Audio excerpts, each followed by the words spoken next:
amor del Padre, el amor del Hijo. Tú que vienes en nuestro auxilio, tú que vienes en nuestra ayuda, nos abrimos a ti, Santo Espíritu de Dios, para que tú vengas, toques nuestros oídos, nuestro corazón, toques nuestros labios, nuestra alma, nuestro entendimiento. Queremos recibirte en el día de hoy, Santo Espíritu.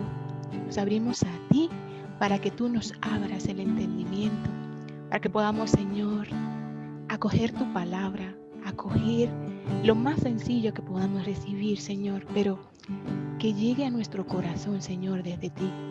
No podemos entender nada espiritual, Señor, sin ti, Espíritu Santo.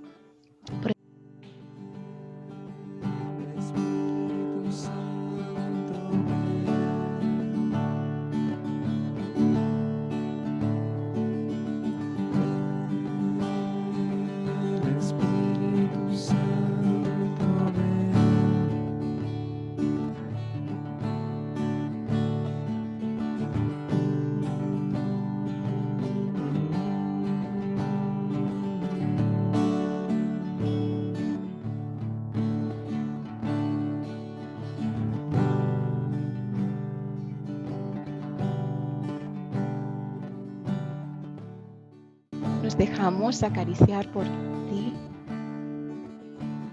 Santo Espíritu de Dios. Nos dejamos envolver por ti en esta mañana, Espíritu Santo. Tu frescor, tu novedad. Nos adentramos a ti, Santo Espíritu de Dios. Nos dejamos de ti, nos dejamos moldear por ti. Gracias por tu presencia, Espíritu Santo.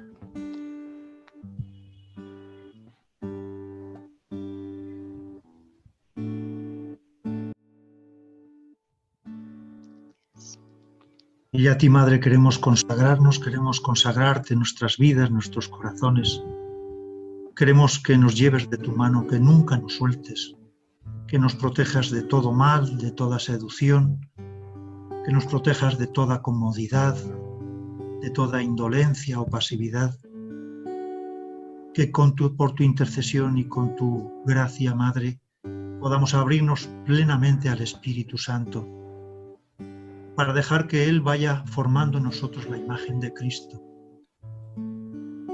Te pedimos, Madre, que nos enseñes a ser templos del Espíritu Santo, que Él lleve nuestras vidas. Bueno, pues ahora ya vamos a pasar a la segunda parte, que es un poco la oración y la motivación, pero un poco para ver y tener perspectiva de lo que es el curso de discipulado.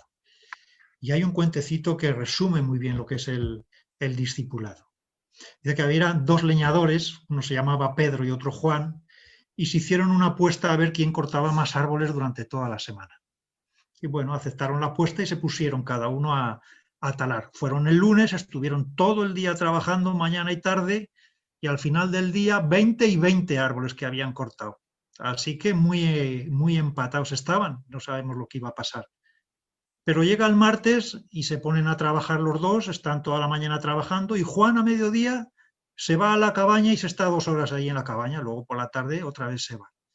Y al final del día, Pedro ha cortado 18 árboles y Juan 20. Se van otra vez, día siguiente, ya estamos en el miércoles, se ponen todos a talar árboles, lo mismo, ese día Juan se va a la cabaña a mediodía durante 2 horas y al final del día se encuentran con que Pedro había cortado 15 árboles y Juan 20.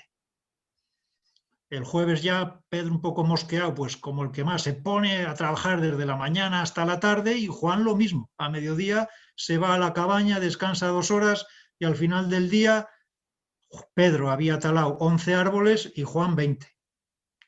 Y el viernes ya dijo, aquí me tengo que desquitar, dijo Pedro, aquí tengo que echar el resto. Lo mismo, se pone a talar árboles, Juan, como siempre, se va a la cabaña 2 horas y luego reanuda y al final del día Pedro taló 6 árboles y Juan 20.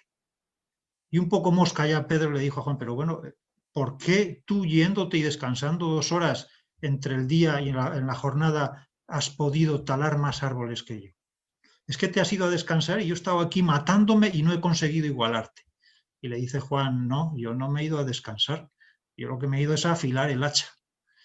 Entonces un poco es lo que nos pasa a veces a nosotros, que estamos buscando y trabajando por el reino y haciendo a veces desde nuestra buena voluntad, desde nuestras fuerzas, desde nuestra individualidad, queremos llegar, pero no dedicamos el tiempo suficiente para ese caminar en comunidad, para ese proceso comunitario en la que el Espíritu Santo nos va dotando, nos va haciendo complementarios. El reino no es cuestión solo mía, es cuestión de mi hermano y yo necesito los dones y los talentos de mi hermano. Yo necesito abrirme a la sanación a través de mi hermano. Es decir, cómo esta escuela de formación pretende ser ese descanso de 2 horas donde uno afile el hacha, donde uno nos abramos plenamente al Espíritu Santo, donde el Señor nos vaya sanando de esas indiferencias, comodidades, eso que nos impide darnos a los demás y proclamar la salvación de Dios a los demás. Pues ojalá esta escuela sea ese encuentro con Cristo, el encuentro con los hermanos,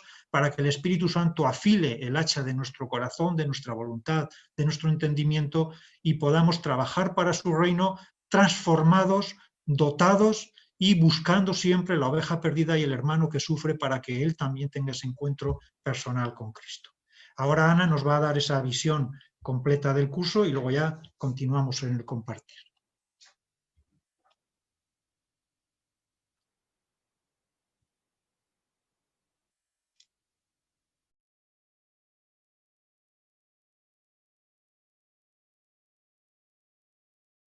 Ana, no te escuchamos, tienes que activar. No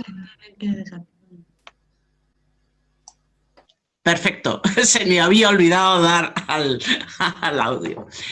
Pues decía que buenos días, hermanos, que estamos pues con toda la ilusión en el día de hoy con el inicio del curso del discipulado, que bueno, esperamos que el Señor haga lo que quiera, pero que va a hacer mucho, seguro, porque Él es muy, muy generoso.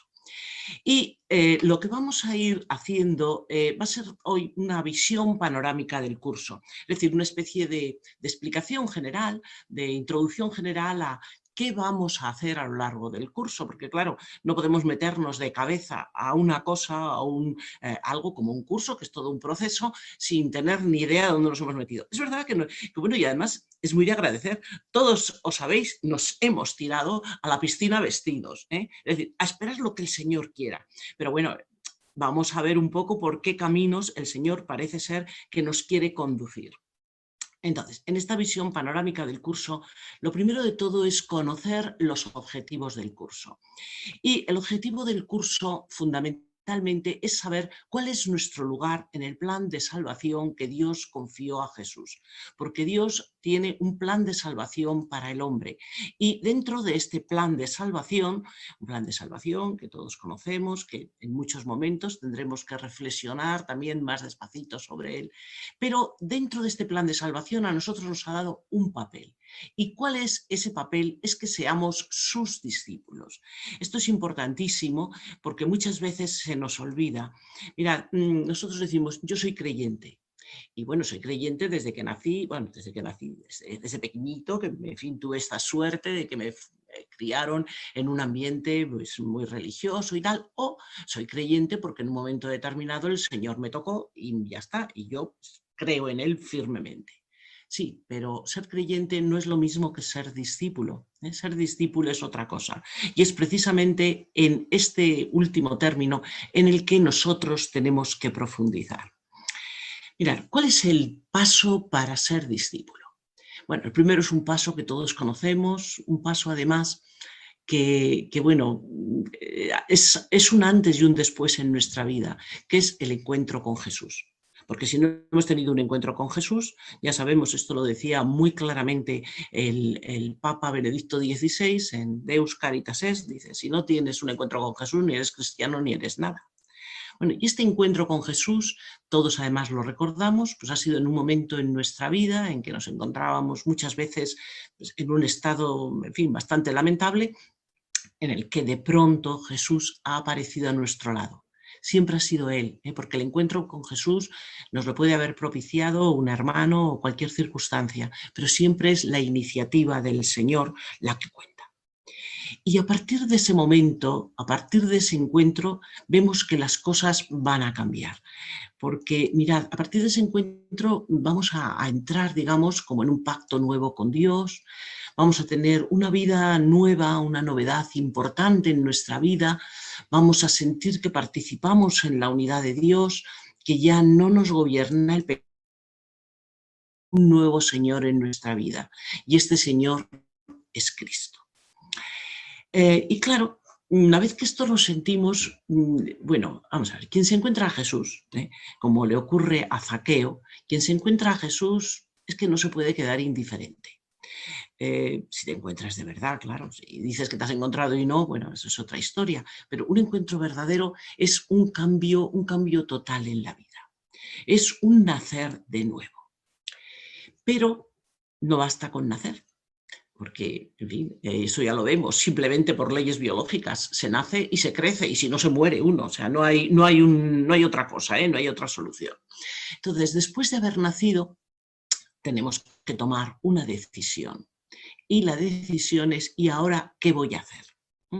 Porque no me puedo quedar, ya sabemos, este encuentro con Jesús es como una especie de enamoramiento, es una cosa que nos cambia la vida, sí, pero no me puedo quedar toda la vida en una nube, eso dura lo que dura. En la nube todos lo sabemos, la nube del enamoramiento, en fin, es incluso a nivel humano, es una cosa que dura poquito. Entonces, después hay que plantearse ya en plan serio, pues, ¿qué voy a hacer ahora y a quién voy a seguir? Esta es realmente la gran pregunta que nosotros nos hacemos después de este encuentro con Jesús. Y mira, realmente lo que nos estamos haciendo es replantearnos el sentido de la vida. El sentido de la vida es fundamental porque no es una pregunta filosófica, que también lo es, pero eso no es lo más importante. Lo importante es que cuando uno se plantea ¿para qué estoy vivo? Lo que estás preguntándote es, pues no sé, yo soy consciente de que mi existencia es corta, de que es muy limitada. Entonces, ¿qué es lo que tengo que hacer? Porque si es que estoy aquí simplemente a esperar a morirme, pues bueno, es que eso ni tiene sentido ni tiene nada. Eso sería casi un nihilismo, ¿no? Bueno, nos preguntamos el sentido de la vida y cuando nos lo preguntamos, ya os digo, en estas circunstancias y nos hacemos estas preguntas que son claves. Y las preguntas claves, nos sentimos así ante un paisaje enorme y ¿ahora qué? ¿A dónde voy? ¿Qué es lo que tengo que hacer? ¿Qué tengo que hacer además para llegar a ese sitio? O sea, ¿quién soy? ¿A dónde voy? ¿Qué tengo que hacer? Esas son las grandes preguntas que nos planteamos. Bueno, pues mira. La respuesta es muy clara, siempre, incluso a nivel humano. A nivel humano lo que tengo que hacer es ser discípulo, es decir, seguir. Porque el discipulado básicamente es esto, es seguir. Seguir unas huellas de algo o de alguien. Y mirad, no estamos hablando simplemente a nivel cristiano, porque buscar seguir a alguien para construirte como persona, eso lo hace todo el mundo, sea creyente, no sea creyente, sea cristiano o sea de la religión que sea. Nosotros seguimos. Y bueno, claro, depende a quién sigamos, pues así le va a ir el sentido de nuestra vida. Mira, el otro día estaba viendo un anuncio, además en la televisión, y era una abogada, era un niño que decía, quizá lo hayáis visto, porque dice, yo voy a plantear a mi padre que no quiero seguir estudiando, que quiero ser músico. Y bueno, pues sorprendentemente los padres le dicen que bueno, que vale. Y entonces la niña que está al lado dice, y yo influencer. Yo me quedé pensando en todo el anuncio lo del influencer, y es verdad, porque en nuestra sociedad, en los que nos rodean, nosotros vemos cuantísimas personas siguen a uno que sale en un blog y que parece que los tiene onnubilados absolutamente. Porque yo os digo, es que esto es el ser discípulo, es decir, el seguir a alguien, esto es algo que va con la naturaleza humana. Es decir, no es simplemente una categoría religiosa, sino antropológica. Como hombres seguimos siempre a alguien. Claro, el problema es a quién seguimos, porque podemos estar siguiendo, pues eso, a uno que está simplemente en un blog, y os digo, no tenéis más que mirar la realidad para ver que eso es cierto, lo que os estoy comentando, como, claro, si le damos un sentido a nuestra vida y si somos cristianos, ya sabemos a quién tenemos que seguir. Ser cristiano es ser discípulo, pero ser discípulo de Jesús. Así que este es nuestro objetivo y por ahí es por donde tenemos que orientarnos. Nosotros sabemos como cristianos que tenemos un sentido y una misión en la vida. Pero también sabemos que este sentido, esta misión, no es algo que nos demos nosotros a nosotros mismos. Es algo que se recibe y que se acepta porque el sentido de nuestra vida, la misión de nuestra vida viene de Dios. Esta es realmente, claro, la clave de este discipulado. Lo primero de todo, seguimos, sí, pero ¿a quién? Bueno, pues seguimos a quien nos da la vida y a quien nos da el sentido a nuestra vida. Es decir, seguimos a Dios. Bueno, esto significa varias cosas. Significa, en primer lugar, que tenemos que tener muy claro cuál es el proyecto de Dios sobre la vida propia. Todos sabemos que Dios tiene un plan en nuestra vida y un plan que lleva nuestro nombre. Es un plan que no le vemos entero ni mucho menos. Es algo así como que se nos va desvelando paulatinamente si estamos abiertos a Dios, si estamos abiertos a seguir las mociones que nos va dando el Espíritu en nuestro corazón, pero le vamos vislumbrando.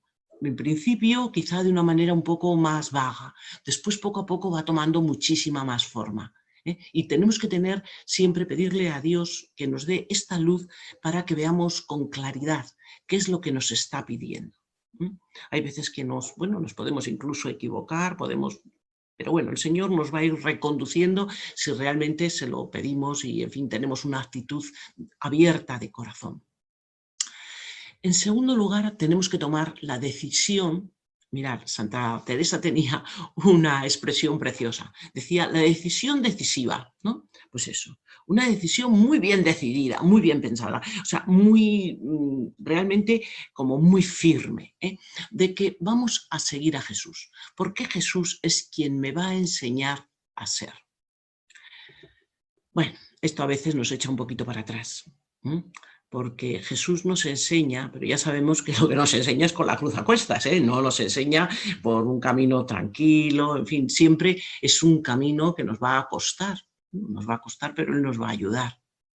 Entonces tenemos que tomar esa decisión de que, aunque nos cueste, y nos costará, bueno, de cualquier manera, ya sabéis, el camino de la vida siempre cuesta, hagamos lo que hagamos y aunque no le hiciéramos caso, también nos costaría.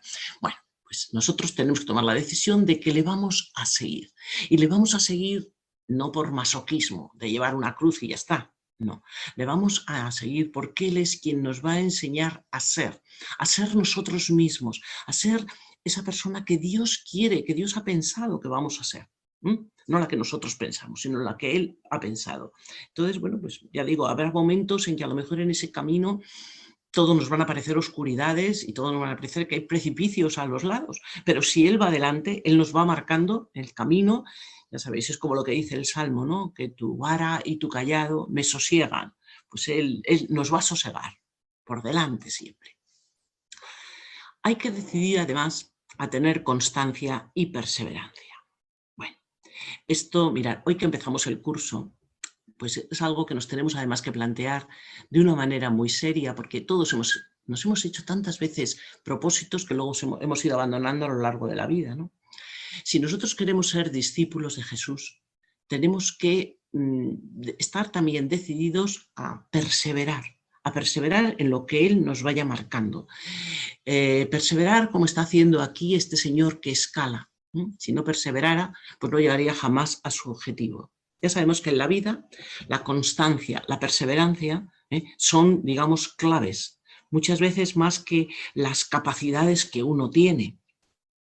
Y la verdad es que nosotros, es de las pocas cosas que podemos presentarle al Señor, es verdad que Él siempre nos tiene que apoyar, pero tiene que ser un esfuerzo también de nuestra voluntad el decir, Señor, yo quiero seguir, yo quiero perseverar. Es verdad que, pues en fin, muchísimas veces me resulta más cómodo hacer otras cosas que hacer lo que tú me estás diciendo, pero si tú me marcas ese camino y es el camino que yo veo claro que quieres para mí, pues aunque tenga dificultades, dame esta perseverancia para poder seguir en este camino. Y por supuesto, en conversión continua. Hay una cosa que muchas veces, no sé, cuando yo os hablo desde experiencia, ¿no? Cuando uno hace el seminario de vida en el Espíritu y llega a la efusión, pues bueno, ese día sales como bueno, casi emborrachado, ¿no?, de Espíritu Santo. Y entonces dices, ya he llegado. Qué error más grande, ¿no? No, no hemos llegado a nada, hemos empezado. Porque la vida, y luego ya lo vamos viendo con más calma, la vida es un proceso de maduración también en la conversión. A la conversión, al punto último de la conversión, llegaremos el día que nos muramos, no antes, ¿eh? Y durante todo ese camino tendremos que seguir luchando por esa conversión. Y decimos luchando porque ya sabemos que es una lucha, ¿eh? La conversión no es fácil, no es simplemente decir, bueno, pues ya estoy y punto. No, hay 50.000 peligros siempre que nos van a acechar. Está el enemigo, que evidentemente no va a querer que avancemos por el camino, intentará desviarnos de él con 50.000 historias que nos cuente y con todas las tentaciones y todas sus seducciones, pero si nosotros tenemos claro que la conversión es algo que por lo que tendremos que seguir luchando todo el tiempo, le pedimos al Señor su gracia, pues en fin, estaremos donde debemos estar. Bueno, os decía antes, Rodrigo, y hay que insistir mucho, que lo que hoy empezamos no es un cursillo de crecimiento. Y esto también hablamos desde la experiencia, porque vamos a ver, si hacemos un examen de conciencia, todos hemos hecho a estas alturas de nuestra vida, y además, bueno, los que llevamos ya un poquito en la renovación, ya hemos hecho montones de cursillos, ¿eh? Desde el momento en que nos sentimos más llamados por el Señor, me voy a formar. Y entonces, no sé, es un poco como que estamos haciendo colección, ¿eh? Y podríamos sacar, no nos dan certificado, pero en fin, esto es como hacer un currículum de esos que dices, lo voy a presentar a mi trabajo, y presentas a todos los certificados de todo lo que has hecho. Pues no te vale para nada, perdona, pero no te vale para nada. Lo mismo que incluso a nivel profesional muchas veces los cursillos los haces por tener simplemente el certificado y a lo mejor no te han servido prácticamente para nada. Bueno, no vamos a hacer un cursillo, ¿eh?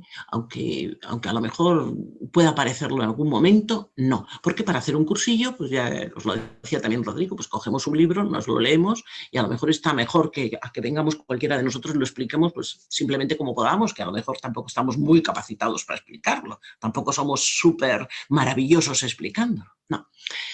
Lo que pensamos con el discipulado y lo que tenemos que tener muy clarito es que es la única manera de ser cristiano. No nos lo inventamos nosotros, nos lo dice el Señor. En Mateo 28, en los versículos 18 y siguientes, nos hablan de la gran comisión. Y el Señor nos va a decir lo que tenemos que hacer, ¿eh? Tenemos que ser discípulos, bueno, a lo largo de todo el Evangelio, la verdad, nos lo va a ir diciendo el Señor de los 4 Evangelios, que tenemos que ser discípulos, pero hemos elegido esta cita porque es de las que nos vamos a tener que grabar a fuego en el corazón. Es la única manera de ser cristianos. O somos discípulos o no somos nada. Mirad, el discipulado nos tiene que permitir descubrir una cosa fundamental, que es la visión de Dios para mí. ¿Qué quiere Dios de mí? Ya os decía antes que tiene un plan concreto, un plan con unas acciones o en unas circunstancias determinadas, cada uno en las que nos toque vivir. Pero la visión de Dios para nuestra vida tiene, digamos, un objetivo común para todos nosotros. Él nos ha dicho, yo soy el camino, la verdad y la vida. Y por ahí, ¿a dónde nos va a llevar? Pues nos va a llevar a una meta. La meta nos la explica muy bien San Pablo en la carta a los Romanos, en el capítulo 8, en el versículo 29. Dice, Dios conoció a los suyos y de antemano los eligió para que llegaran a ser como su Hijo. Vamos a subrayar esto. Esta es nuestra meta, llegar a ser como su Hijo. La verdad es que da un poco escalofrío cuando uno lo piensa, me dice, por favor, yo ahí no llego, pero ¿qué voy a llegar yo ahí? Vamos, que de eso nada. Bueno, vamos a ver. Nosotros no vamos a llegar, como vamos a llegar con nuestras fuerzas, no llegamos a nada, ni a la puerta de la casa. Estamos contando con la gracia de Dios, evidentemente, estamos contando con el Espíritu que nos va a dar, pero la meta es que crezcamos hasta ser como Cristo. Y esto es algo que lo vamos a leer muchas veces en la palabra, lo vamos a escuchar y lo tenemos que grabar también en nuestro corazón a fuego. Yo os digo, aunque aunque nos resulte a veces casi difícil de creer, casi imposible de creer, Señor, si yo no puedo llegar. No, pero es lo que tú quieres. Y si es lo que tú quieres, pues tú me irás ayudando a lo largo del camino con tu gracia, con todo lo que pongas a mi alrededor, también con las circunstancias, con los hermanos, con la comunidad. Tú me irás ayudando para que yo pueda crecer y para que yo pueda ir poco a poco acercándome a esa meta. Esta es la meta, esta es la visión y esto es lo que tenemos, ya digo, que tener siempre clarísimo, porque es hacia donde estamos orientados. Pero para llegar a esta meta tenemos una misión en la vida.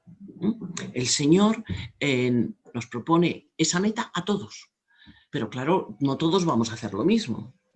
Somos un cuerpo, cada uno formamos parte de ese cuerpo místico de la Iglesia, cada uno tenemos una función determinada dentro de ese cuerpo que tenemos que hacer de la mejor manera posible. Y eso que tenemos que hacer es lo que llamamos la misión. Mirad, ¿cómo podríamos definir la misión? La misión es el camino. Un camino en el que no nos podemos detener, un camino en el que tenemos que seguir. Os he puesto una escalera porque más bien es una escalera a veces bastante difícil de subir. Bueno, ¿qué incluye esa misión? Pues incluye toda una serie de acciones que tendremos que ir, opciones concretas, objetivos concretos, pequeños objetivos, pero yo os digo siempre orientados hacia la meta final, hacia la visión que Dios tiene. Proyectos, planes, planes como puede ser eso, estar ahora mismo metidos aquí en este cursillo, que no es un cursillo, estar metidos aquí en este proceso, que es un proceso, tenemos que verlo con esa palabra, este proceso de discipulado. A partir de él, pues para cada uno irán surgiéndonos esos proyectos, planes, objetivos, acciones. Y bueno, pues cada uno, para el Señor nos designará a cada uno, no vamos a ir a hacer todos lo mismo. Es decir, la misión, aunque tenga unas características que son comunes, luego tiene, digamos, unos aspectos que son particulares, unos aspectos personales que cada uno tendrá que ver y ir adaptando a su propia vida. Bueno, hay una cosa muy importante también para ver en todo este curso, así entre comillas, de discipulado que vamos a hacer, en este proceso que tenemos que seguir en nuestra vida. Y es el darnos cuenta que es una espiritualidad bíblica y que su manual son las Sagradas Escrituras. Tantas veces hemos comentado que a los católicos se nos ha educado, yo hablo de mi generación, pues que sí, la Biblia es maravillosa, pero no había que tocarla porque era tan sagrada que no había que tocarla. Y si te descuidabas te decían que es que tratar mucho con la Biblia era de protestantes. Mirad, la Biblia es la palabra de Dios y aquí es donde vamos a encontrar al Señor. Y aquí es donde vamos a encontrar al Maestro y por lo tanto el modelo que nosotros vamos a tener que proponernos en nuestra vida. Así que, bueno, ya sé que a estas alturas no tengo que deciros que tiene que ser nuestro libro, que tiene que acompañarnos siempre, que tenemos que tenerle pues aquí y no aquí, sino junto a nuestro corazón. Eso es lo que tenemos que tenerlo y dentro de él. Bueno, pues las Sagradas Escrituras nosotros trabajaremos, os he estado contando, si no luego ya hablaremos de lo que es un tipo de actividad que queremos plantear de Lectio Divina para ir profundizando cada vez más en las Sagradas Escrituras porque ahí es donde vamos a encontrar, ya os digo, todo nuestro manual de discipulado. Es además una cristología práctica. Porque lo que tenemos que hacer aquí a lo largo de todo este proceso va a ser, por una parte, aprender para después, una vez que se nos haya enseñado, llevar a la vida lo que Jesús es y lo que Jesús hace. Si nosotros tenemos que ser como Jesús, tenemos que conocerle a Jesús. Tenemos que intentar, os digo, con su gracia, conseguirlo, ser como Jesús y hacer lo que Jesús hacía. Y hacer lo que es eso lo que nos va a pedir. No nos va a pedir cosas raras, nos pide que sigamos ese camino que Él nos ha marcado y que nos ha dejado clarísimo, ya os digo, en ese manual o esa guía de peregrino que es la Sagrada Escritura, sobre todo en los Evangelios, lo vamos a ver. Bueno, vamos a terminar viendo un poquito una especie de síntesis de lo que va a ser el curso. El curso va a tener toda una serie de sesiones y los temas que en ellos vamos a ver, en primer lugar, va a ser profundizar un poquillo en cuál es el plan de Dios para salvar a la humanidad.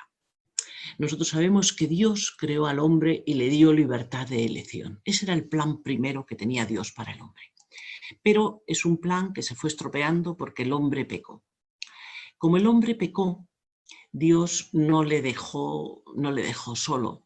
Él se planteó un objetivo que fue rescatar al hombre del pecado. ¿Y cómo lo rescató del pecado? Pues por una parte, tomando él también una iniciativa, porque Dios fue el primer misionero. Nos dice Juan en 3:16 que tanto amó Dios al mundo que le dio a su único hijo. Bueno, pues para salvarnos, ya sabemos, Jesús va a venir a la tierra, Jesús va a ser el primer gran misionero. Pero en un momento determinado, Jesús asciende a los cielos y la humanidad va a continuar. Entonces, ¿qué va a pasar ahora? Pues lo que va a pasar a continuación, aquí ya vamos a estar nosotros metidos, es que nosotros también vamos a ser misioneros.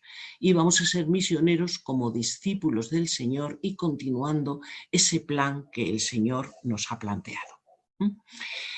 Bien, esto será una primera parte que tendremos un poco que concienciarnos de ella. Después pasaremos un poco al análisis, al estudio de Jesús como maestro. Jesús es el gran formador de discípulos, nosotros no lo somos, fue Jesús. Y Jesús como formador de discípulos, y ya digo, en el Evangelio, nosotros iremos viendo qué enseñanzas nos ha dado, cómo vive, cómo Él sigue la voluntad del Padre, cómo nos va marcando el camino para ser personas completas y para ser además hijos de Dios. Veremos cuáles son también, pues diríamos, sus alimentos. Bueno, su alimento fundamental es la voluntad del Padre. Y esa voluntad del Padre, ¿cómo la conoce? A través de la oración. Entonces veremos a Jesús como maestro, nos detendremos un poco porque primero tenemos que ver cómo es el maestro, el que es el que forma a los discípulos. Y después tendremos que mirar cómo son los discípulos, bueno, cómo son, cómo tienen que ser los discípulos. ¿Cuál es el perfil del discípulo? Y bueno, pues también aquí llevaremos un tiempo analizando, ya digo, siempre a través de lo que el Señor nos ha dicho, siempre a través de lo que nos ha dejado en los evangelios, que es su palabra, pues veremos cómo tiene que ser, cómo nos pide que sea ese perfil del discípulo. Veremos cuál es la metodología para formar los discípulos, porque el Señor es un maestro, pero es un maestro con una metodología especial. Él vive en un momento en que hay muchos maestros, porque en Israel hay mucha preocupación por la formación también, pero Jesús es un maestro distinto y él va a tener una metodología diferente para formar los discípulos, no es un rabí al uso como los que existen en su momento. Y nos detendremos en ver cómo la Eucaristía es el itinerario para la formación del discípulo y para que él se transforme, para que se produzca esa transformación en Cristo y a través de esa transformación sea como él capaz pues, de partir y repartir. Y por último, el último punto que nosotros veremos ya al final de este procesillo que vamos a ver, ya digo, de esta primera parte del proceso, va a ser la misión del discípulo. Y como discípulos, ¿qué es lo que nosotros tendremos que hacer? Y os digo, el Señor nos lo deja muy claro porque además a través de los evangelios veremos cómo envía a los discípulos, con qué características además los envía y cuál es la manera. Así que nos sentiremos enviados de la misma manera que Él lo hizo pues, con sus discípulos, con los 72, aquellos que manda en un momento determinado, o con los 12 apóstoles que de una manera muy específica también veremos cómo van a ser enviados. Mirad, esta es un poco la síntesis del curso, pero a nosotros, digamos, tenemos que sacar una conclusión. Entonces, la conclusión que tenemos que sacar de este primer acercamiento al curso es que Jesús nos está invitando a ser discípulos suyos. Y esta invitación significa varias cosas. Significa, en primer lugar, que me invita a un compromiso mayor. que no me vale simplemente con ser cristiano y yo atiendo mis devociones y ya está. Después me invita a vivir una relación más íntima con Él, porque todo lo que el Señor nos va a ir pidiendo solamente podrá ser reforzado y alimentado y comprendido en la oración. Me invita a hacer vida sus enseñanzas, esas enseñanzas que nosotros encontramos en la palabra y que a veces las dejamos simplemente como unos conceptos preciosos, algo muy bonito, pero que no me atañe o que no me modifica mi vida, y sí que tiene que modificarme mi vida. Y además me invita a ser su testigo de amor en medio de todos los demás. Esto es un poco, digamos, las invitaciones que Jesús nos hace, que nos hace como Él hace siempre todo. Lo hace de una manera suave, de una manera pues, muy atractiva, de una manera nunca forzando, siempre invitando. Porque el Señor, ya sabéis que es súper respetuoso con nosotros. Él nos invita. Nosotros aceptamos o dejamos de aceptar, eso ya es nuestro tema. Y esto nos llevaría a preguntarnos pues varias cosas. Nos lleva a preguntarnos quién es Jesús para mí, que esto es muy importante. Y qué ha visto en mí que quiere que sea su discípulo. La verdad es que cuando uno se lo pregunta, yo el otro día pensaba, mira, Señor, no sé qué habrás visto. Pues nada, pero bueno, tú sabrás. Tú tienes unos ojos de amor y si tú tienes un plan y un proyecto, pues lo que tú quieras. También esto nos invita a pensar otras cosas porque, claro, si nosotros nos comprometemos a ser discípulos, tenemos que tener claro qué significa ser discípulo de Jesús. Es una de las cosas que a lo largo del curso pues, queremos intentar hablar, aclarar, profundizar en ello. Y por último, esto es también importantísimo, ¿qué cosas me impedirían responder a su llamada? Porque no es un tema fácil, nos costará, eso que lo sepamos, pero en fin, nosotros tendremos que pensar qué es lo que me pide, qué es lo que me impediría y valorar si estamos dispuestos a todo esto que me sería un impedimento, pues prescindir de ello porque me importa más que Él me lo pida, porque para mí es alguien realmente muy importante. Y además realmente me llena de emoción que haya podido pensar en mí para algo, para que sea su colaborador. Bueno, yo tenía aquí esta cita que quería que la miráramos un poco. Si tenemos tiempo en algún momento, pues podemos profundizar sobre ella. No sé si en los grupitos estos que ahora se harán vamos a tener esa opción, pero fijaros que dice Marcos 3, en el 13 al 15, dice que subió al monte y llamó a los que él quiso y vinieron donde él. Instituyó 12 para que estuvieran con él y para enviarlos a predicar con poder de expulsar a los demonios. Es decir, después de la oración el Señor llama, y llama porque quiere. Y nos invita a estar con Él. Y nos invita para algo. Bueno, pues gloria a Dios. Gloria a Dios.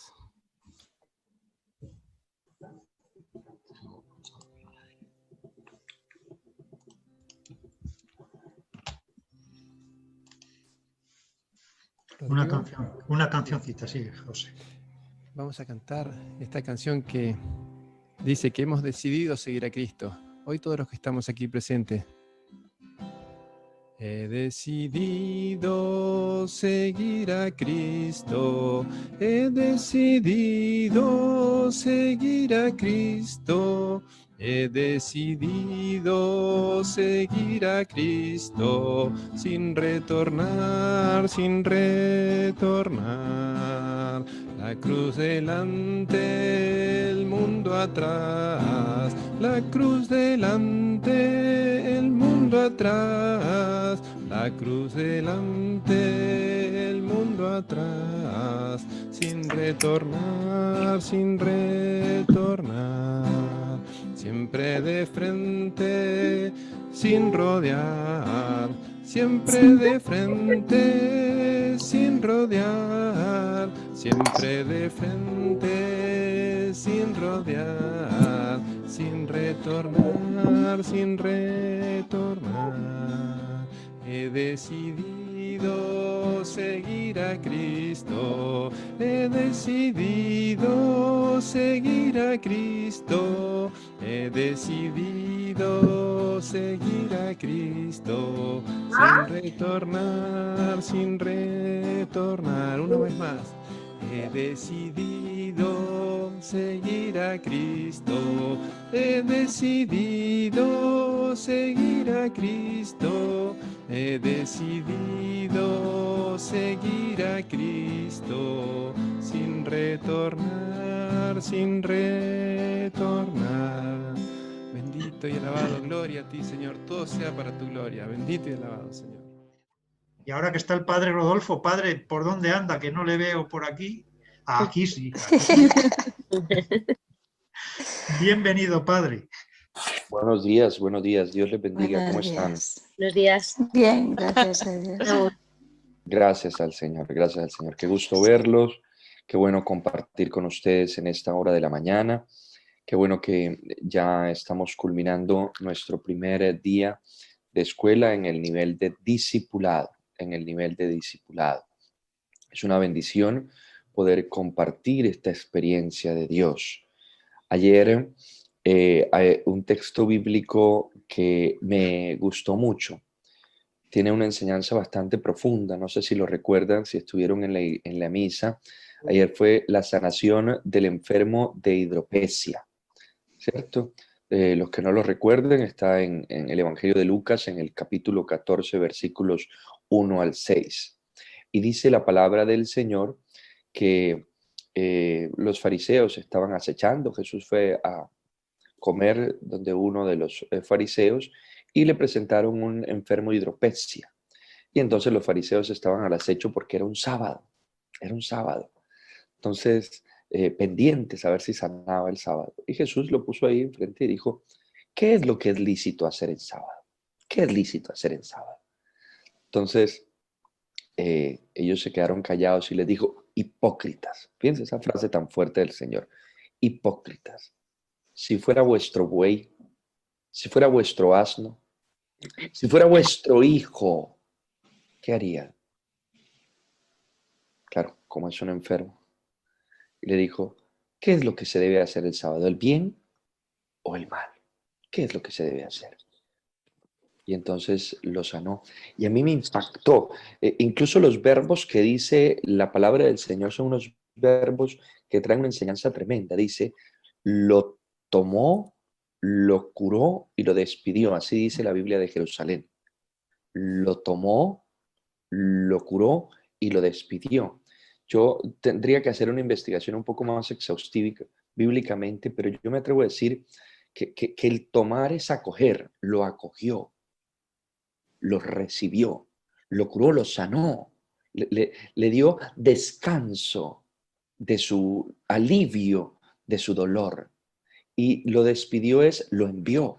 No fue una despedida como, a ver, chaval, lárgate. No. No, fue una despedida, lo despidió, lo envió, lo mandó. Es muy lindo. Y ese es el ministerio del Señor. Y eso es lo que es una escuela, mis queridos hermanos, cuando nosotros vamos a encontrarnos con el Señor. Eso es lo que hace el Señor. Nos acoge en un proceso, nos sana, nos cura y luego nos envía. A mí me gustó leer este texto bíblico en clave de escuela. En una escuela no venimos a recibir información, venimos a encontrarnos con Jesús a través de la palabra, a través de la doctrina de la iglesia, a través de la oración, a través de la comunidad de los hermanos. Lo voy a repetir. El encuentro con el Señor es a través de la palabra de Dios, número 1. Claro, ya San Jerónimo lo decía, quien desconoce la Escritura, desconoce a Cristo. Por tanto, encontrarnos con la Escritura es encontrarnos con Cristo. Es que no estamos leyendo una revista, es que no estamos compartiendo un diario, es que no estamos trayendo información de un libro de ciencias, un libro de historia. es Dios vivo. El Concilio Vaticano II, por cierto, hago la salvedad y la aclaración, todo buen cristiano debería tener una Sagrada Escritura, un Concilio Vaticano II y un Catecismo de la Iglesia. Esos 3 documentos son esenciales para un buen cristiano católico. Si no lo tiene, consígalo. Si no tiene dinero, bájelo online, que ahí existe. Entonces, Sagrada Escritura, Catecismo de la Iglesia Católica y Concilio Vaticano II. En el Concilio Vaticano II, en la Dei Verbum, nos muestra que Jesucristo es la divina revelación. La divina revelación, el culmen de la revelación, toda la revelación está concentrada en Jesucristo. Antes del Concilio Vaticano II había una confusión. Por eso los que atacan el concilio no saben lo que ha hecho el concilio. El concilio ha venido a organizar, ha venido a centrar en la verdadera tradición de la iglesia. Porque claro, hay unas realidades históricas y entonces la iglesia se defiende ante Martín Lutero, que decía la libre interpretación de la Biblia. Entonces la iglesia tiene que replegarse y decir, no, es que no es libre interpretación, tenemos que interpretarla según el magisterio. Entonces se confunde la revelación con las verdades de la revelación, con las verdades de fe. Entonces la gente piensa que la revelación son las verdades de fe, la doctrina, los dogmas. Si yo sé los dogmas, yo me he encontrado con la revelación. El Vaticano II es un avance. Nos dice, no. La divina revelación no son las verdades de fe. Ahí no está contenida toda la revelación. La revelación está en Jesucristo. Porque Jesucristo es mucho más que las verdades de fe. Mucho más que las verdades de fe. Cuando nos encontramos con Jesucristo, nos encontramos con su persona y, por supuesto, con las verdades que Él enseña. Eso, la escuela es encontrarnos con Jesucristo y nosotros nos encontramos con Jesucristo en la divina revelación que está de manera especialísima en la Sagrada Escritura. No la sola Escritura, como dice Lutero, sino la Escritura, la tradición de la Iglesia interpretada a la luz del magisterio, por supuesto. Eso está íntimamente unido, así lo dice la Dei Verbum. Entonces, mis queridos hermanos, venimos a encontrarnos con Jesús en la palabra de Dios. Venimos a encontrarnos con Jesús en el magisterio de la Iglesia. Venimos a encontrarnos con Jesús en la tradición de la Iglesia. Entonces, esa parte intelectual, formativa, ahí nos venimos a encontrar con Jesús. Todo lo que circunscribe a la divina revelación. La revelación, ¿dónde está? La revelación está en la Sagrada Escritura, en la tradición oral, interpretada por el magisterio de la Iglesia. La divina revelación, la persona de Cristo. La persona de Cristo. Vengo a encontrarme con Jesús, ¿dónde? En la comunidad. Es que somos comunidad. Es que aquí somos comunidad. Usted no está aquí presente virtualmente. Fíjense, a veces tenemos unas prevenciones con la virtualidad. Cuando la virtualidad me hace evadir de la realidad, que nos pasa con muchos chavalitos hoy, nos hace evadir de la realidad, la virtualidad es nociva, porque me hace evadir la realidad, salirme de la realidad para vivir una realidad ficticia. Entonces los muchachitos viven hoy en Instagram, viven hoy en Facebook, una realidad ficticia. Entonces dicen, selfie, selfie. Y entonces sonríen. ¡Tic! Y se acaba la selfie y vuelven con sus caras largas. Es una realidad virtual. La realidad verdad es el amargue de ellos. Pero en el momento de la selfie, sonríen. Una realidad virtual que me hace evadir la verdadera realidad. La realidad verdadera es que ellos están enojados, es que están amargados, es que están tristes, que están aburridos. Selfie. Una realidad virtual que me hace evadir mi verdadera realidad.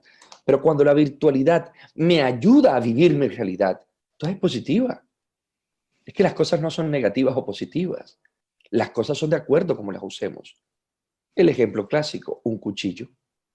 ¿Un cuchillo es bueno o malo? Depende. Si lo utilizo para cortar la comida, la carne, muy bueno. Es un elemento buenísimo.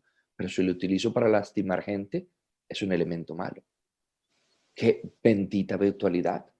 Bendita virtualidad si nos sirve para formarnos, para entretenernos, para divertirnos, para conocer, para acercarnos, para conectarnos en esta pandemia. Bendita virtualidad. Bendita virtualidad. Entonces, nosotros no estamos presentes virtualmente. mucho más que eso, los cristianos, cuando nos reunimos en torno a Dios. Y como nos reunimos en torno a Dios, entonces estamos presentes espiritualmente. Y estar presentes espiritualmente es mucho más que incluso estar presentes presencialmente. Hay gente que puede estar, nosotros nos podemos reunir presencialmente y estar lejos espiritualmente. Uno ve gente en la misa, se ve gente en la Eucaristía que está presente, pero su mente y su corazón están por allá, como decimos nosotros, cazando pispirispis. Están lejos, lejos, lejos. Entonces, la presencialidad a mí no me asegura que están todos reunidos en un mismo lugar, como dice el texto de Hechos de los Apóstoles en el capítulo 2. Todos estaban reunidos en un mismo lugar. La virtualidad tampoco. Yo puedo estar aquí, también estar lejos. Pero si yo estoy en el mismo lugar, y hablo de lugar en cuanto a lugar teológico, cuando dicen que los apóstoles estaban reunidos en un mismo lugar, entonces usted dice, que estaban reunidos en la misma casa. No. Fíjese que muchas traducciones dicen, estaban todos reunidos en el mismo objetivo. Estaban todos reunidos en el mismo deseo. Busquen muchas traducciones del libro de Hechos de los Apóstoles, capítulo 2, versículo 1 y siguientes. No solo dice el mismo lugar. Algunos dicen en torno a un mismo objetivo, porque la palabra no habla de un lugar físico, sino de un lugar teológico. Lo que hace que venga el Espíritu Santo es que estén todos reunidos en un lugar teológico. ¿Y cuál es el lugar teológico? Que supera lo espacial, Dios. Reunidos en torno a Dios. Nosotros estamos reunidos en torno a Dios. El lugar es Dios. Y cuando nos reunimos en torno al lugar, estamos presentes espiritualmente. Usted y yo estamos presentes espiritualmente. Usted está aquí en mi casa y yo estoy en la casa de ustedes, espiritualmente, como hermanos. Es una conexión vital, es algo hermoso. Entonces nos venimos a encontrar con Jesús en los hermanos. Ya yo estoy ahí en la casa de Chus, estoy en la casa de Juana, estoy en la casa de Lourdes, en la casa de Miriam, en la casa de Ignacio. Aquí estamos con Mamen y con Jaime, ahí estamos presentes, con Pepe, estamos conectándonos. Que sería mucho mejor ver presencialmente, pues maravilloso si podemos hacerlo presencialmente, pero si no, recordemos que los cristianos, usted no puede encerrar y enjaular al Espíritu Santo y decirle, no, el Espíritu Santo solo actúa de esta manera. El Espíritu Santo hace lo que quiere y nos ayuda a permanecer en comunidad aún a través de la virtualidad. Segunda forma como nos venimos a encontrar con Jesús en la escuela, en la comunidad. Lo primero, la palabra de Dios, que circunscribe también la divina revelación, más bien, con Jesús que se revela en la palabra, en la tradición y en el magisterio. En la palabra, en la tradición y en el magisterio. Ahí nos venimos a encontrar. Tercero, nos venimos a encontrar en torno a la oración, porque estamos orando juntos.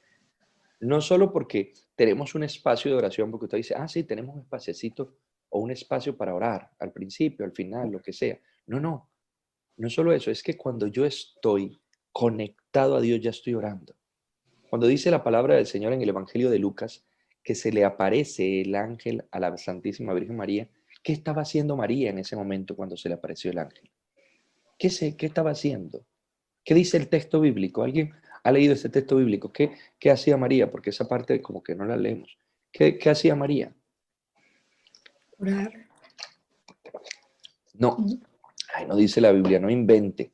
Que nos convertimos en inventores de la Biblia. La Biblia no dice que estaba orando.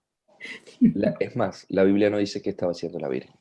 Y eso es un dato muy interesante, porque lo que quiere decir es que María no tenía espacios de oración, sino que toda su vida era una continua oración.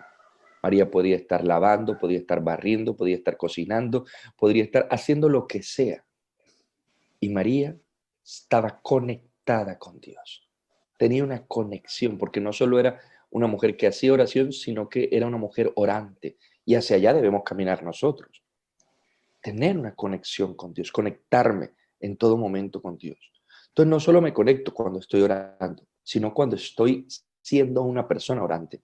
Incluso cuando tú vas a Nazaret, es muy bonito porque está la Basílica de la Anunciación, que está cuidada por los franciscanos, la Basílica Católica, lugar hermoso, hermoso. donde se dice pues que era la casa de María y se apareció. Pero a unas cuantas cuadras está una capilla ortodoxa griega, donde la tradición dice que el ángel se le apareció primero allí a la Virgen María, y ahí era donde quedaba el pozo del pueblo, el pozo del pueblo. Entonces fíjense lo que decía esta antigua tradición, que María salió a buscar agua del pozo. Eso era una labor normal que hacía cualquier mujer en su época. Buscaba el agua para poder cocinar, para poder lavar, para poder hacer los quehaceres. Y que estando en el pozo del pueblo, ¿se acuerdan la samaritana que va al pozo y se encuentra con Jesús? Entonces, estando en el pozo se le aparece el ángel. Ahí está una capillita ortodoxa griega y es un sitio lindísimo con la tradición griega. eh, eh, y dice que ahí fue la primera aparición del ángel y que después se le aparece en su casa por segunda vez. No me parece descabellado que el ángel se le haya aparecido cuando María estaba recogiendo agua. Para nada. Porque María podía estar haciendo lo que sea y ella estaba conectada con Dios. ¿Qué es orar? Si no es hablar con Dios. Y hablar de interlocutor a interlocutor.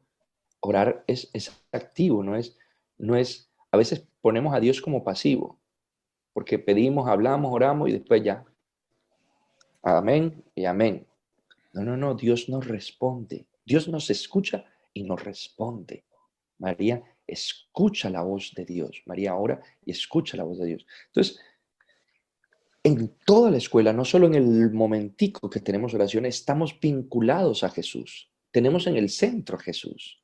Tenemos en el centro a Dios. Por lo tanto, es una actividad y una actitud de oración continua. Ahí me vengo a encontrar con Jesús. En la palabra, o en la divina revelación, en la comunidad, en la oración. Nos quedaría faltando un cuarto punto fundamental del encuentro con el Señor, que es los sacramentos. Aspiro y espero que podamos hacerlo una vez al mes en el templo cuando sea posible con estas dificultades. Mañana tenemos la Eucaristía y la adoración al Santísimo del templo a las 5 de la tarde. Están todos cordialmente invitados los que tengan esa posibilidad, ya sea porque su lugar donde viven sea accesible o porque tengan este tipo de permisos. Por ejemplo, nosotros los sacerdotes tenemos el permiso de movilidad. Nosotros tenemos movilidad, además de que el lugar donde vivo no está confinado. Pues el lugar donde vivo yo no está confinado. Pero también, además, a los sacerdotes tienen el permiso de movilidad. Los que podamos, sería maravilloso que nos encontráramos mañana a las 5 en el templo para vivir ese culmen cada mes, culmen de la presencia del Señor que sobrepasa todo, que es su presencia eucarística, su presencia sacramental. Oración, palabra, comunidad, sacramentos. Entonces, ¿qué venimos a hacer la escuela? A encontrarnos con Jesús. Jesús que me acoge en los hermanos, que me acoge en la oración, que me acoge en su palabra y en su doctrina, me está acogiendo. Cuando yo estoy recibiendo la palabra de Dios, cuando yo estoy recibiendo la formación que están dando los hermanos, yo estoy siendo acogido por Dios. No vemos esa perspectiva. Cuando yo estoy recibiendo una formación, una catequesis, una formación, yo estoy siendo acogido. Yo no sé si Rodrigo se los explicó, este es el segundo nivel de la escuela. Se supone que ya ustedes tienen un recorrido y una formación. El que diga, no, yo apenas estoy comenzando, sería bueno que hablara con Rodrigo o con cualquiera de los coordinadores de la escuela para decir, no, yo creo que yo debo pertenecer al nivel de querigma, que es el nivel inicial, que tenemos dos niveles. Este nivel de discipulado y el otro es el nivel de querigma. Querigma para los neófitos, para los que están empezando, y discipulados para los que ya tienen un procesito. Es un poquito más de carne sólida, diría San Pablo en la carta a los Corintios. Pero sea en querigma o sea en discipulado, dependiendo de mi característica de crecimiento espiritual, yo a través de la formación estoy siendo acogido por Jesús. Estoy recibiendo a Jesús en su palabra, en su magisterio, en su tradición, en su doctrina. Estoy siendo acogido. Es muy lindo. Y no solo estoy siendo acogido, sino que ya pasamos en el proceso. Cuando me reciben en una escuela, estoy siendo acogido por Jesús, que está en su palabra, que está en su revelación. Ya eso se lo expliqué. Sino que al mismo tiempo en el proceso que yo llevo, y Rodrigo ponía énfasis a esto, proceso. Proceso. No hay cosas mágicas. No, un día y ya aprendí, un día y ya recibí, 2 días ya recibí, un mes ya, yo como que eso lo sé. No. Todo en el camino espiritual es un proceso. Y los procesos son los que logran ese segundo verbo del texto bíblico. Ay, no se te oye. Ya Rodolfo, padre. tienes que silencio. activar No. el sonido, que desactivaste el audífono. No, yo no lo desactivé. Era para ver si estaban atentos. Ah, Para ver si estaban atentos. Entonces, oigan, el proceso, todo en el camino espiritual es un proceso. Sin proceso no se logra nada. Libro de Génesis, cómo crea Dios. Estamos viendo la pedagogía de Dios. Usted desde el libro de Génesis, usted está viendo la pedagogía de Dios, es decir, el método que Dios utiliza con el hombre, con toda la creación. 7 días, que no está simbolizando 7 días espaciales, temporales, físicos, porque ya sabemos que Dios supera y trasciende lo espacio-temporal, aquí lo estamos viendo, Dios supera y trasciende. Entonces, no está hablando simplemente de lo espacio-temporal, sino que está hablando de procesos. Dios en 7 días, un proceso. Hay una sanación, una de las sanaciones que más me gusta a mí del Evangelio es la de la hija de Jairo. A mí me encanta la de la de Jairo, porque Jesús va llevando a Jairo y lo va llevando en un proceso hasta que lo lleva, le encuentra a la hija muerta y Jairo, ¿qué dice? No tengas miedo, solo ten fe. Lo llevó en un proceso de crecimiento para lograr la reanimación, la reavivación de la niña, porque no fue una resurrección, porque no fue en la gloria, sino fue aquí. La reavivó, la reanimó, le volvió a dar vida en un proceso. Pero claro, en el Evangelio no va a decir todos los procesos que ha hecho. Nos ponen las cosas así express, pero en realidad son procesos. Cuando trae al hombre lleno de hidropesía, desde que empieza a hablar con los fariseos, ya está haciendo un proceso de sanación en el hombre, de creer que se puede sanar. Hace un proceso espiritual. La pedagogía divina es una pedagogía de procesos. Por lo tanto, cuando hablamos de curación, de sanación, de liberación, siempre es en la medida de un proceso. Aquí los que son del Ministerio de Intercesión lo saben, los que trabajan con el Ministerio de la Sanación Interior lo saben, los que trabajan con la liberación, con lo que tiene que ver con liberación, lo saben. Un proceso. Nosotros tenemos que caminar en un proceso. Y en la medida que caminamos en un proceso, nos sanamos. Es maravilloso. Usted viene a la escuela y recibe ese proceso también de sanación espiritual, porque sale de mucha ignorancia, sale de muchos errores, sale de muchas ignorancias que lo pueden llevar a la tristeza, a la depresión, a la falta de fe, a la duda, a la angustia, a la ansiedad. Y usted se forma con el Señor, empieza la escuela con el Señor y se va fortaleciendo. Los apóstoles estuvieron 3 años en formación para que después fueran capaces de dar testimonio y de abrir las puertas en Pentecostés. Tal vez en la cruz salieron corriendo, pero esa formación después en Pentecostés con la fuerza, con la gracia del Espíritu Santo, con esa efusión de Espíritu Santo, entonces todas esas enseñanzas le dieron la capacidad de perder el miedo, de perder las dudas, de perder la angustia, de sentirse fortalecidos, de sentirse renovados, de sentirse sanados y restaurados. Lo hermoso de una escuela no es solo un aspecto intelectual, es acogida, es sanación. La formación, yo voy sanando, la formación me sana, la formación, porque sanarme es renovarme, hacerme criatura nueva, llevarme a la plenitud de la estatura de Cristo. Es maravilloso. Sanación. Y por último, claro que la escuela tiene como fin, por supuesto, el que usted sea despedido, pero no despedido así del trabajo, sino despedido para ser enviado, para que usted después sea instrumento de Dios para acoger, para sanar y para enviar. Es lindísimo. Gloria al Señor. En sus casas, en sus hogares, pero sobre todo en sus grupos, en sus parroquias. Es maravilloso lo que hace esta escuela. Y todo este proceso, ya se los he vislumbrado, se los he dilucidado, no solo es intelectual, sino que también es espiritual, ya lo han visto, ya lo han inferido de lo que llevo. No solo es intelectual, es espiritual, es comunitario, es humano comunitario, y es pastoral porque tiene como fin de que yo vaya a dar. Las 4 dimensiones de la formación: académica, espiritual, humana comunitaria y pastoral. La escuela tiene esas 4 dimensiones, no solo una dimensión formativa, quedaríamos muy pobres. Es mucho más que eso, es mucho más que eso. Y entonces alguno me diría, esto es muy difícil a través de la virtualidad.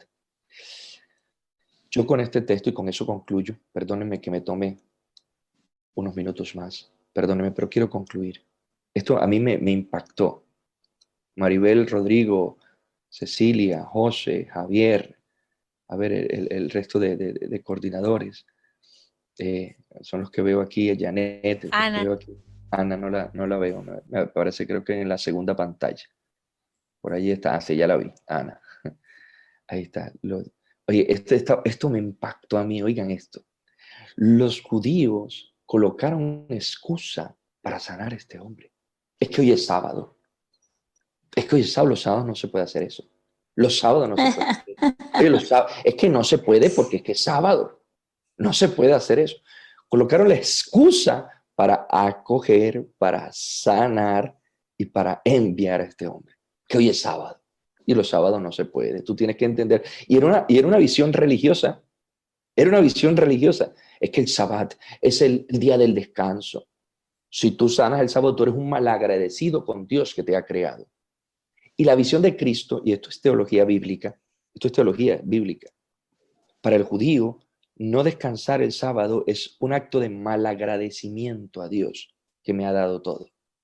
Y Jesús les cambia la perspectiva. Le dice, no, un momentico. Es que tú no estás llamado a descansar porque Dios descansó. Tú estás llamado a hacer descansar. Y es diferente. Y Jesús lo que hace con el enfermo de hidropesia es hacerlo descansar. Lo hace descansar en sábado. El sábado del día para hacer descansar. Yo tengo que ayudar al otro. Y es que el verdadero descanso no es el ponerme con las manos arriba ahí tirado en la cama. El verdadero descanso es haber recibido a Cristo. Es que Dios solo descansa cuando encuentra la salvación de su pueblo. Si yo quiero ser agradecido con Dios que descansa, yo tengo que hacer descansar a Dios. ¿Cómo? Llevándole la salvación a sus hijos.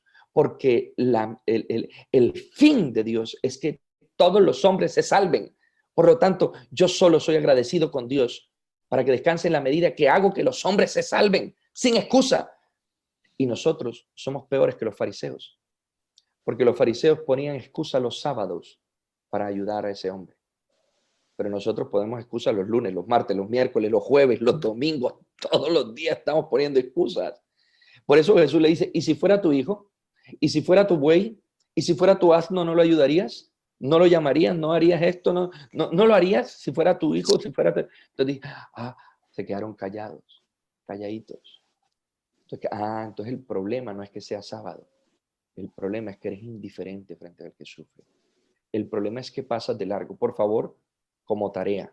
Yo no sé si les dejaron tarea, esta tarea se las dejo yo. Para dentro de un mes. Se me leen el segundo capítulo de la encíclica Fratelli Tutti. Segundo capítulo de la encíclica Fratelli Tutti. Es hermoso, hermoso. Segundo capítulo de la Fratelli Tutti.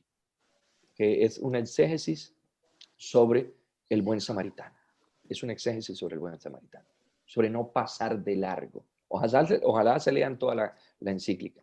Pero si no, por lo menos el segundo capítulo como tarea. Segundo capítulo de la Fratelli Tutti. No puedo ser indiferente, no puedo pasar de largo, no puedo poner excusa. No, es que estamos en virtualidad, no tenemos presencialidad. No hay que poner excusa. Lo que haya que hacer con tal de acoger, con tal de sanar, y se sana enseñando, y con tal de enviar. No puedo poner excusa. Es que Shabbat, uno va, concluyo con esta historia, uno va a Jerusalén, y yo entré a Jerusalén, estuve en un hotel y coincidencialmente entré al ascensor y no funcionaba. Le hundía los botones y no funcionaba y me devolví donde el señor que estaba en la recepción. Le dije, mire, el ascensor no sirve, no sirve. Y entonces me respondió así, es que es sábado. Yo dije, qué tipo tan grosero, y qué importa que sea sábado o domingo, no sirve el ascensor. Y después me quedé pensando, claro, me monté en el ascensor paraba en el piso 2, en el piso 3, en el piso 4. No había que hundirle el botón, sino que él iba parando. Porque para un judío no puede ni siquiera hundir un botón el sábado. No se puede hundir un botón, porque es el día de descanso, no se puede hundir un botón. Para los judíos fundamentalistas, recalcitrantes, cumplidores, no se puede hundir un botón, ni siquiera. Y entonces lo que dice el Señor, que no se convierta eso en una excusa para negar el mensaje de Dios. Aquí no hay excusa. Así sea virtualmente, presencialmente, como sea. Se acoge, se sana y se envía. Es una gracia de Dios. No podemos pasar de largo frente a ustedes que tienen sed de Dios y tantas personas que quieren conocer a Jesucristo y llenarse de la presencia de Dios. ¿Cuántos se quieren llenar de la presencia de Dios? Levante la mano. ¿Cuántos quieren llenarse? A ver, prenda las cámaras los que no lo han prendido. Yo quiero llenarme de la presencia de Dios. Por eso no hay excusa. Que no hay presencialidad, pues lo hacemos virtual, porque el Espíritu Santo no se puede amarrar.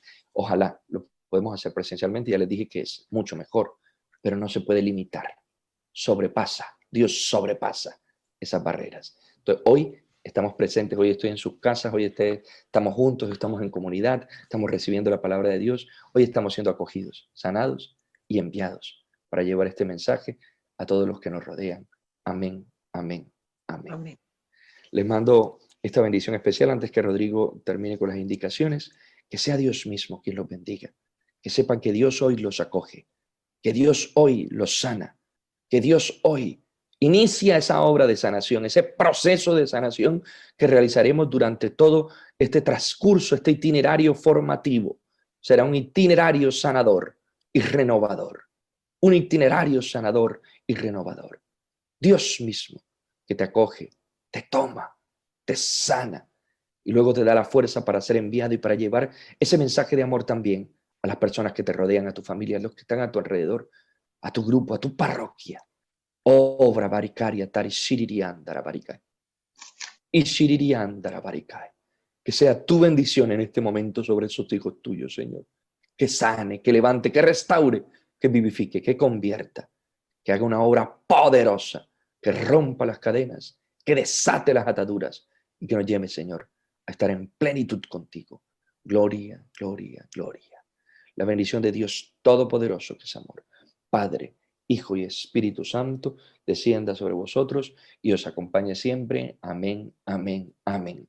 Siéntanse acogidos por el Señor, abrazados, tocados, sanados y enviados por el amor infinito de Dios. Dios me los bendiga, mis hijos. Bienvenidos a este primer día de escuela y los esperamos dentro de 15 días para la palabra de Dios, los que vayan a hacer las pequeñas comunidades, la lección, y dentro de un mes para la formación. Quiero decir que sí, como tú, María, como tú, un día, como tú, María. Quiero decir que sí, como tú, María, como tú, un día.